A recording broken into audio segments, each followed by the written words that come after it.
Bonjour les amis et bienvenue chez Luxgears aujourd'hui pour encore un nouvel essai. Alors qu'est-ce qu'on teste aujourd'hui? Si vous regardez un petit peu, vous avez reconnu que c'est une BMW et c'est la nouvelle X1 en version 23D. Allez, c'est parti pour un petit galop d'essai. Je vais vous expliquer tout ça. Alors, déjà cette voiture, elle a les 4 roues motrices parce que c'est la X-Drive 23D. Mais avant tout, je vais déjà vous parler du look de la voiture. Alors, qu'est-ce que je pense de l'esthétique de cette voiture? Il n'y a pas grand-chose à dire, puisque c'est un SUV compact ou un crossover. On va plutôt dire qu'il a le look d'un SUV compact.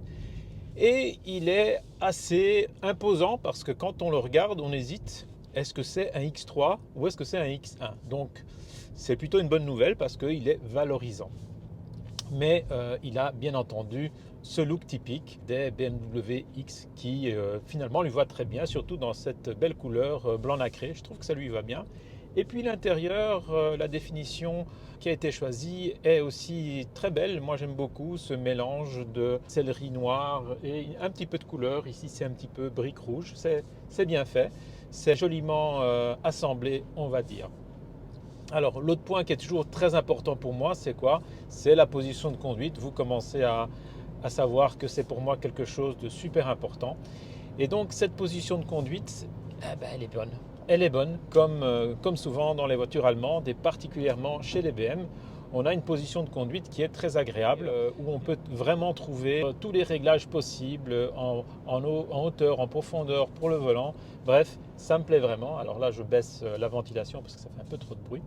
Donc j'aime bien cette position de conduite, d'autant plus que les sièges, ils sont assez sympas, franchement. Alors qu'auparavant, j'aimais pas trop les sièges de la X1 première génération, et notamment aussi l'Active Tourer, parce que vous savez, ce sont des véhicules communs. Je trouvais les sièges trop étroits, notamment au niveau de l'assise. Ici, c'est mieux. Et ce que j'aime vraiment, vraiment beaucoup, c'est le dossier où on est vraiment bien calé dessus. Il a une belle forme. On sent vraiment le dos qui est agréablement soutenu avec, je dirais, un maintien latéral qui, euh, qui est bien fait. Donc bravo pour ça. Bien joué au niveau de la position de conduite. Je suis fan. Par contre, quelque chose que j'aime moins, et c'est une constante, je le répète à chaque fois que je teste une BM, pack M ou une M, euh, c'est la jante du volant. Regardez comment c'est épais ce truc. J'ai l'impression de devoir avoir des grosses mains pour tenir le volant à 10h10, où il y a les deux mets plats qui sont assez grossiers. Et bref, c'est quelque chose que j'aime pas. Donc chaque fois, je suis surpris et on va dire déçu par ces gros volants. J'aimerais bien qu'on puisse décocher la case gros volant M chez BM. On va parler un peu mécanique. C'est quoi? C'est assez rare de nos jours de tester une voiture qui a un moteur diesel. Alors sachons que dans cette gamme-ci, on a deux moteurs diesel. On a le 18D et le 23D. Donc comme j'ai dit ici, c'est le 23D. Celle de litres, 4 cylindres, c'est soupape, qui fait 211 chevaux et 400 Nm. Alors c'est le moteur haut de la gamme X1 en diesel. Sachons qu'en essence, on a aussi un hybride qui, à mon avis, est peut-être plus intéressant pour les gens qui font des petites distances, mais ça, c'est vraiment le moteur gros rouleur. Bien, ce moteur, je trouve qu'il est assez agréable, il est assez doux, il est un tout petit peu sonore, mais pour moi, je trouve que ça va encore. Il a de belles reprises et il est dans ce cas-ci associé à la boîte de vitesse DKG 7 rapports. Alors c'est une nouveauté parce qu'auparavant BMW utilisait la boîte Aisin d'origine japonaise qui avait 8 rapports. Et bien qu'elle passe bien, bien qu'elle soit rapide, je crois que je regrette un petit peu la boîte Aisin par rapport à sa douceur, son onctuosité de fonctionnement. Et il y a quelque chose qui me plaît moins ici, c'est que je trouve qu'elle est hésitante par moment, et notamment lorsque on est sur le point de s'arrêter et de redémarrer. Moi, j'aimais beaucoup la possibilité de douceur et de réactivité. Un petit bémol au niveau de la boîte. Alors, La commande de boîte, elle a complètement changé. On n'a plus de levier, on a juste un petit sélecteur, un petit peu à la façon des Peugeot. Donc c'est le PND. Je dois dire que ça demande une petite habitude et d'autant plus que, bon, allez, on a toujours les palettes au volant, mais on n'a plus la possibilité de faire le plus-moins ici au niveau du levier de vitesse et c'est quelque chose que moi j'appréciais. Donc petit regret à ce niveau-là. Alors, je continue au niveau technique. C'est une 4 roues motrices, comme je vous ai dit. Donc, moteur transversal, c'est la base commune au Mini, Countryman, Clubman, etc. On a donc une voiture qui est prépondérante au niveau traction, qui enclenche les roues arrière dès qu'il y a une perte d'adhérence à l'avant. Et moi, je dirais que finalement, ça se passe bien. Je trouve que la voiture, elle roule très bien et j'aime beaucoup la tenue de route. Alors j'aime beaucoup la tenue de route pour deux choses. D'abord, je trouve que l'équilibre il est savamment réalisé. Je trouve que la voiture est agile, elle n'est pas trop lourde. Vous voyez, ça c'est un gros plus des voitures non hybrides et non électriques. Ici on est à moins de 1700 kg pour une 4 roues motrices, diesel, boîte auto. Si on avait une électrique équivalente ou une plug-in hybride, je crois qu'on ne serait pas loin des 2 tonnes. D'ailleurs, je vous mettrai en commentaire combien pèse la plug-in hybride parce que je suis curieux de le savoir. Donc ça c'est déjà bien. J'ai testé la voiture sur les petites routes de campagne comme j'ai l'habitude de le faire et franchement ça marche bien, c'est équilibré, c'est pas sous-vireur, c'est pas sur-vireur, c'est vraiment un très bel équilibre, un très beau compromis que BM a fait ici. Et je dois dire, c'est top, quoi. J'ai vraiment pas de grief envers cette tenue de route. En plus, la voiture vire à plat, malgré le fait que c'est une voiture relativement haute. On est bien assis, les sièges maintiennent bien.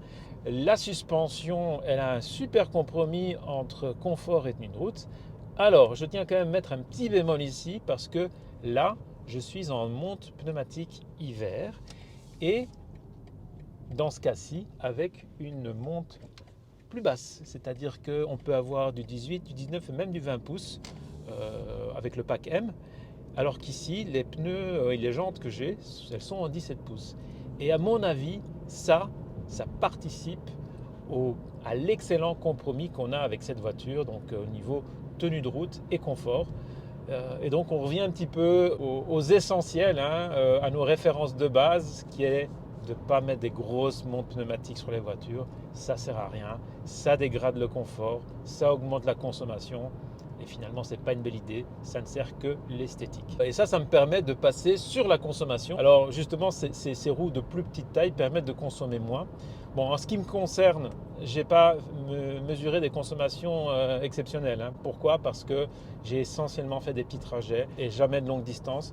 Ce qui fait que j'ai fait beaucoup de démarrage à froid et là, ma consommation moyenne, elle est à 6,4 litres. Par contre, quand j'ai récupéré la voiture qui avait fait des longues distances, sa moyenne est à 5,8 litres.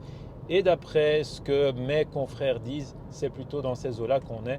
On peut même descendre plus bas si on fait de la route ou de l'autoroute à vitesse stabilisée. Donc je dirais que c'est vraiment un super moteur pour les longues distances, pour abattre les kilomètres, tout en se faisant plaisir, parce que c'est un moteur qui marche, 400 Newton et 211 chevaux, c'est pas rien. Que puis-je dire d'autre au niveau de cette voiture? Qu'elle est spacieuse, elle a un gros coffre de 500 à 600 litres en fonction de la banquette coulissante quand on la prend en option, sinon c'est 540 litres. Banquette rabattue, c'est encore plus gros, c'est 1600, 1700 litres. Donc c'est vraiment pas mal. La place arrière, elle est vraiment royale, on a vraiment beaucoup d'espace pour une voiture finalement qui n'est pas très grande. Donc je dois dire que c'est assez bien fait. Donc ça c'est un bon point. C'est une voiture qui peut tracter aussi. Donc voilà, je trouve que du bon jusqu'à présent. Ah, allez, on va passer à des sujets qui sont moins bien. C'est quoi? C'est l'ergonomie. Alors ça c'est dommage pour BM, l'ergonomie, alors que d'habitude ils sont top là-dedans. Je vous explique pourquoi. Bon, d'abord, point positif, on a un bel écran, une double dalle qui est face à nous, légèrement incurvée, avec l'interface ici conducteur qui est tactile. Et c'est là qu'est le problème parce que BMW, à mon avis, ils ont voulu faire des économies en supprimant un maximum de boutons. Pour vous dire, on n'a plus que les 2 boutons de digivrage avant et arrière qui restent. Tout le reste est parti. Tout le reste doit se faire à partir de cette dalle. Et franchement, ça, je trouve dommage parce que Rien à faire. Moi, je n'aime pas ça, de devoir aller chipoter. Regardez ici, je dois aller là, je dois aller pour le chauffage, revenir. Ici, on a toujours My Mode, ça c'est pas mal. Je peux choisir les différents modes de conduite. Je peux mettre en sport, par exemple. Je peux aussi aller désactiver le franchissement de ligne. On a un raccourci qui est pas mal fait. D'accord, c'est très bien. J'ai le bouton de volume ici qui est placé au centre de la coudoir ici, qui est vraiment, c'est une bonne idée, mais qu'est-ce qui manque? Il manque le fameux iDrive qui nous permettait de voyager dans les menus.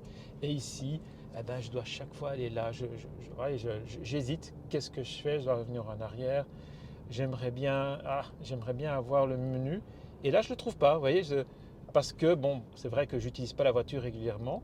Voilà, j'ai ici, voilà, mes menus. Là, j'ai les différents menus, mais j'ai pas moyen de voyager avec le iDrive, donc ça me distrait.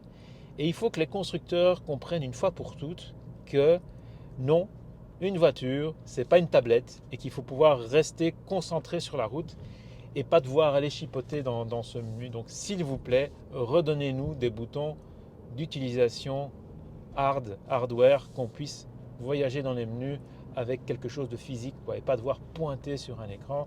D'ailleurs, il y a des études qui ont été faites récemment par la DAC, le club automobile allemand, qui ont prouvé que c'était super distrayant et que c'était limite dangereux d'avoir ça par rapport à des commandes physiques. Voilà, c'est dit une fois pour toutes. Je ne reviendrai plus dessus. Ok, sinon, je crois que j'arrive tout doucement à la fin de cet essai.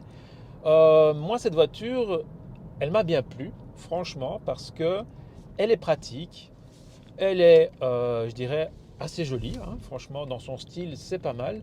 Elle tient bien la route, elle est agréable à conduire. Alors, encore une fois, hein, l'interface homme-machine, je trouve qu'il est super important d'être bien assis dans une voiture et de la ressentir quand elle prend ses appuis, quand elle freine, quand elle tourne. C'est vraiment, ici, c'est vraiment le cas. C'est des sensations vraiment super agréables. J'aime beaucoup cette voiture. Et quoi d'autre? Ah oui, son prix, oui, évidemment, c'est une BM, c'est cher, hein, donc là, je vous mettrai le prix de base détaillé avec la fiche technique.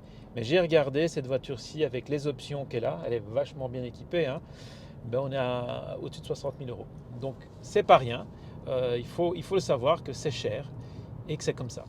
Allez, je vais terminer là-dessus sur un petit bout de route où je vais me faire plaisir. Et moi, ce que je vous dis, c'est à une prochaine. N'oubliez pas les likes, les commentaires. Et puis aussi, si ce n'est pas le cas, abonnez-vous parce que franchement, les abonnements, pour nous, c'est important. C'est important parce que ça nous permet de grandir la chaîne. Et c'est important parce que quand je regarde combien de gens vont regarder cette vidéo, enfin mes vidéos, et que je regarde le taux d'abonnés, il est super bas, hein. Je suis à 5% d'abonnés et à 95% de non-abonnés. Et franchement, abonnez-vous parce que ça va vous permettre d'être averti quand j'ai des nouvelles vidéos. Et alors, mettez la petite cloche. Allez, sur ce les amis, je vous dis à une prochaine. Et surtout, donnez-moi vos commentaires parce que ça m'intéresse. Ciao, ciao, ciao.